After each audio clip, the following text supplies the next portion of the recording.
California has always been one of the most expensive places to live in the US, and Palm Springs specifically is home to some really pricey real estate. But did you know just 5 minutes away, there is a small community with some of the cheapest homes for sale in all of California? This is Windy Point, and it caught my eye the other day when a home was listed for $22,000. Okay, that ended up being a typo. They forgot a zero, but even at that, it's one of the cheapest houses for sale west of the Colorado River. I go to Palm Springs a lot, and I had never heard of this area, but you can buy parcels of land for $60,000 with huge mountain views and be just 5 minutes away from world-class golf, dining, and an international airport. This gives Joshua Tree a run for its money, so I had to go check it out. Welcome to Palm Springs. The local time is 10:17 a.m. If you're new here, hi, I'm Monica, the traveling realtor. When I'm not selling homes in Seattle, I'm exploring real estate all over the world to report it back to you. From $18,000 houses in West Virginia to painted pools of David Bowie. Today's video is a good one because it's in my favorite city of all time, Palm Springs, and this time I'm actually interested in buying this house myself. I can't believe I ended up buying a house in this video. What the heck? Let's go see if California's cheapest house is worth it. I'm surprised this is still considered Palm Springs. Is that an Airstream over there? We're turning into the neighborhood now. Yes, go straight here. The neighborhood actually surprised me. It's obviously no Beverly Hills. You have your fair share of homes that are a bit run down, but there was a fair share of ones that were kind of fixed up. We even had some new construction homes, a pre-construction, beautiful looking modern home, and several empty lots just waiting for new developments with seriously beautiful views. But most intriguing to me, all of the mid-century modern homes sprinkled about. And in this community, some were in good shape, some were in not so good shape. Ours in question, in not so good shape. However, across the street, there was actually one in really nice shape. I was able to find photos of it online to give you guys an idea of the potential this home has. So its dilapidatedness does not scare me.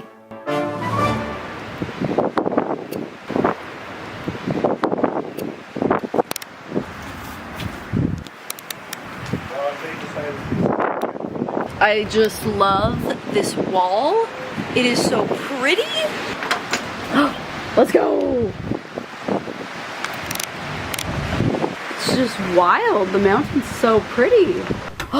We're in. My goodness, we made it, guys. This is Eric. He's my realtor in Palm Springs. I absolutely love him. He has an amazing eye for design, and he recently bought a fixture like this in Palm Springs as well. It actually half burned down, and we're gonna check it out later in this episode. Shameless plug for him because I love him. If you need any help buying or selling in Palm Springs, shoot me an email. I would gladly connect you with him. He's amazing. So Monica, come into your new house. This is the new Palace de Church. Let's take a quick tour. This is a 900 square foot home. It opens up with the kitchen on the left and the living space immediately here. I love the ceiling. The beams are beautiful, and it's got this great brick fireplace. The floor plan's really nice of it, actually. I love the fireplace. I would sandblast it, get all the paint off. Along here is where you would put the kitchen, and then going down the hallway, you've got a couple closets for storage and utilities like HVAC, washer and dryer, all of that sort of stuff. Now headed into the bedrooms, they're actually a pretty good size. You could definitely fit a queen bed in here. And in the second bedroom, I love the clerestory windows you have, and I think the brick is a really nice feature as well. And to wrap it all up, you have one bathroom, which I don't know why they decided, hey, let's keep the disgusting toilet, but let's retile the shower. Overall, the house might scare off a lot of people, but I see a lot of charm and character in this home. It's such a little gem, and it's got this amazing view. But I had to ask Eric, what does he think of it? So surprisingly, walking in, it was a bit more of a wow for me than I thought it was going to be.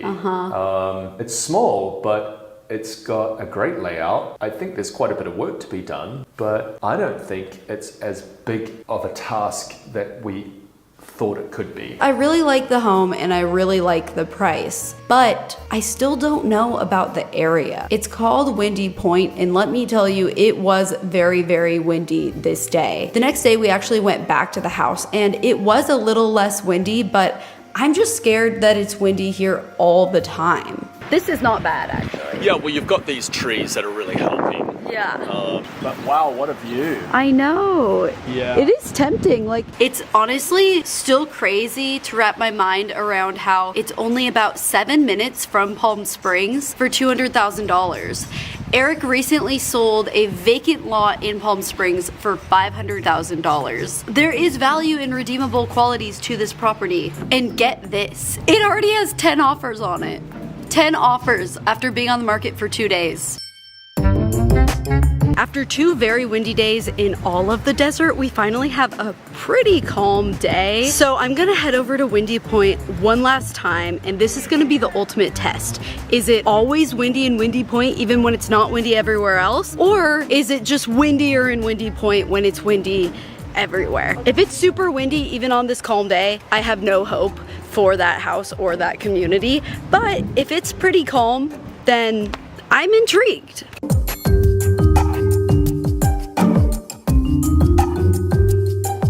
I used to be very afraid of windmills. I'm getting over that fear with this house hunting.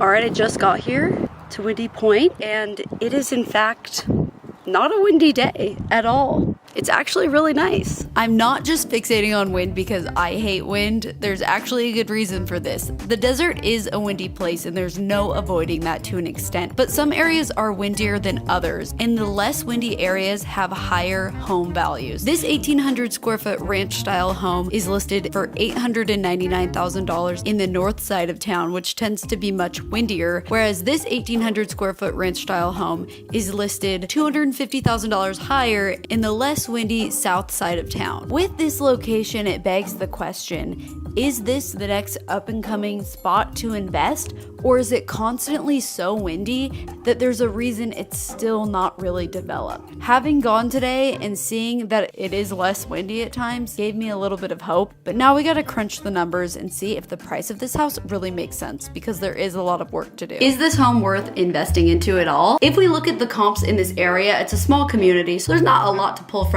but I did find a really good comp. It's also a 900 square foot home without a pool. It sold in June for $455,000. Taking that into consideration and some other comps, I'm gonna say if this house is fixed up, it could probably sell for $450, $475, maybe in the 500s if we're lucky. But how much would it cost to fix this home up? There's a lot that needs to be done, and I'm no stranger to renovations. I have a house in Palm Springs that me and my sister did renovate, and renovations always cost more than you think they will. They always take more time than you think they will. So this is like a really rough estimate of some of the things I noticed right off the bat from just seeing it once that would need to be done. Number one, it 100% will need a new foam roof. That will be roughly $10,000. Every home in this community had a fenced in perimeter. A fence at the very cheapest might be $8,000. And then depending on if you wanna go with one of those nicer, fancier brick walls, Eric told me that could be closer to $30,000 to $40,000. Some tree removal, I'm gonna factor in $2K per big tree. I'm only seeing like 3 trees that really need to kind of be removed. That'd be $6K.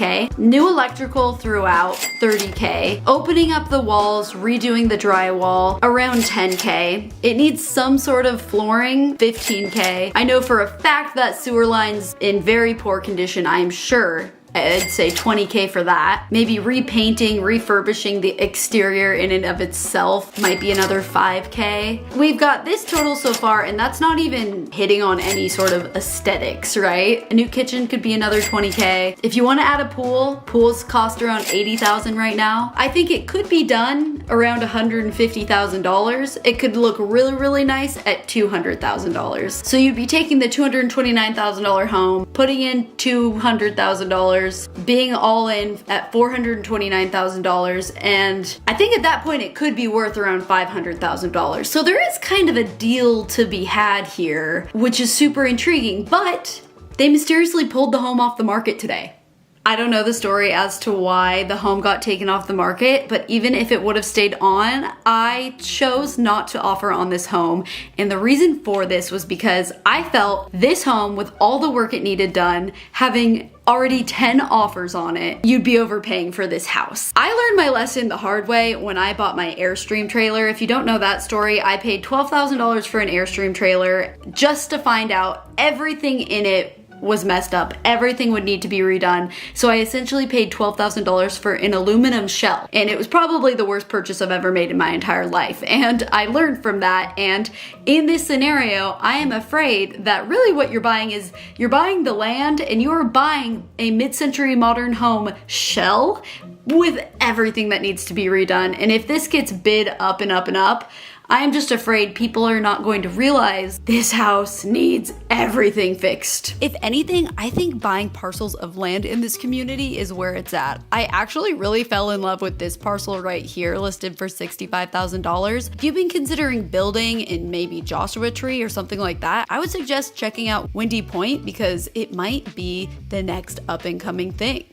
While it was fun dreaming up what this cheap old house could be, our story is not over yet because I actually did not leave California empty-handed. After seeing such a big project and having gone through a project myself, I decided, you know what, I don't want to do another project. So while I was out there, the perfect house popped up in a great location, completely turnkey, ready to go, and me and my boyfriend Jason offered on it. I'm like nervous. Oh my gosh, me and Jason offered on a house today. It's not crazy competitive, but there is one other offer on the table and we're not sure if we'll get it. And our offer was accepted yesterday. I know, this all happened so quick. So I went to California with the intention of potentially buying the cheapest home available and left with one quadruple the price. I don't want to share too much info yet because we're still in contract. We need to get through the inspection, the appraisal, all the things, and I want to take ownership before I show you guys everything about this home and why I bought it, but I am super excited. I can't believe I ended up buying a house